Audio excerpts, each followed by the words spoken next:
তালে তালে হোক, সকলে মিলে ভালো লাগবে। হবে কি? হাতগুলো পেছনে না রেখে একটু সামনে আসুক।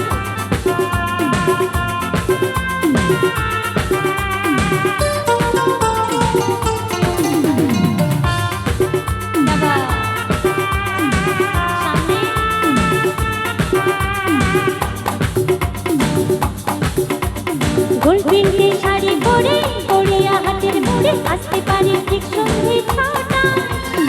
এলাম যে কথা নিতে পুজোর অষ্টমীতে, ঠিক বলো না আসছো তুমি কটায়? গোল তিনটে শাড়ি পরে গড়িয়া হাতের মোড়ে আসতে পারি ঠিক সন্ধে ছটা। এলাম যে কথা নিতে পুজোর অষ্টমীতে, ঠিক বলো না আসছো তুমি কটায়? সত্যি করে বলো না, করো না আমায় ছাড়ো না। সত্যি করে বলো না, করো না আমায় ছাড়ো না। গোল তিনটে শাড়ি পরে গড়িয়া হাতের মোড়ে আসতে পারি ঠিক সন্ধে ছটা। এলাম যে কথা নিতে পুজোর অষ্টমীতে, ঠিক বলো না আসছো তুমি কটায়?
Thank you.